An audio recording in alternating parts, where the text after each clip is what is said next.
Okay, this is a sample of what I would turn in. This is the Marvel style of writing. So Marvel, you wrote a plot.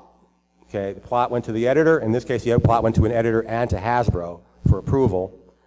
This is Return to Cybertron Part 1, the smelting pool. So this is what I would turn in. So once it got approved by the editor and by Hasbro, it would go to the artist. That's what it looked like. So basically in a plot, it's like writing a short story. You're writing scenes, you're not really writing dialogue. And then once it went to the artist, the pencil artist would write it, then you would get photocopies of the pencils and you would fill in the dialogue based on what the pencil artist wrote. Next. So here's the cover to into the smelting pool. So I didn't draw it, but I wrote it. I did design the cover too, by the way. Next. And then some of the books became so dense, I would, to give the artist a break so he can prepare to draw it, I would write like all the names of the characters that were going to be in that issue. But it's not like Spider-Man. You know Spider-Man's going to be in the book. In Transformers, there are 20 different characters that could be in one story. So you'd have to collect all the reference and put it all together. So here's another, this was Decepticon Graffiti, which was a couple issues later, I think, or earlier. Anyway, next. And there's the cover to Decepticon Graffiti, drawn by the late Herb Trimpe. Again, I designed this cover. I didn't draw it. I designed most of the covers for the, not all, but most of the covers that went out while I was writing the Transformers. I would do a sketch. Next. Next. Okay, so here's an example of a sketch. Okay, so this is what I would hand in to the editor. The editor and I might talk about it. We would agree, okay, here's an idea for a cover. Covers a, in many ways, the cover is the most important part of a comic book, because that's what the buyer sees when he's buying it. He or she's buying it. So, we want to catch their attention. So we agreed this would be the cover. Now, on occasion, it so happens, in addition to being able to write, I have some art talent. So on occasion, if I felt like it, I would say, okay, I'll do the sketch. I'm also stepping up to draw the cover. So next. So there's the cover. I drew this cover. So I drew about a half a dozen of the Transformers covers during my run on it. So this is what it turned out to be. Next. Another sketch. So here you can see I labeled people and I labeled the characters. Next. And here's the final cover, which Jose Delbo was the artist. He drew this cover. Okay. Next. Another example.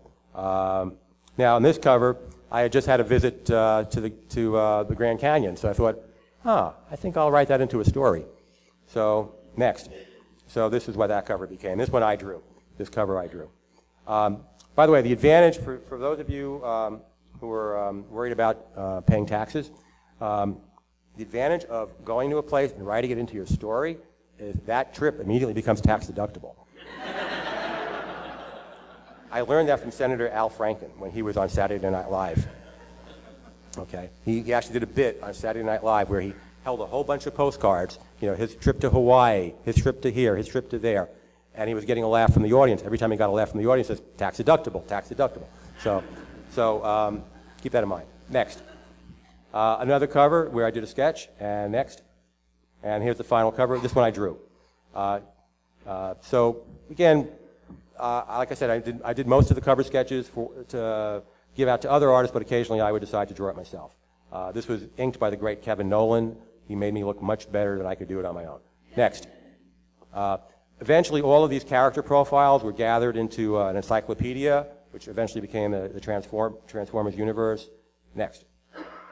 And then, over the years, Hasbro would expand into headmasters and pretenders and so on. So I would write new story treatments to expand the line. So this is the first draft of something. I think it's the headmasters. I can see it's crossed out there, headmasters. So this is my first draft of what the headmasters would become. Next. And here it is typed up for headmasters and target masters. Next.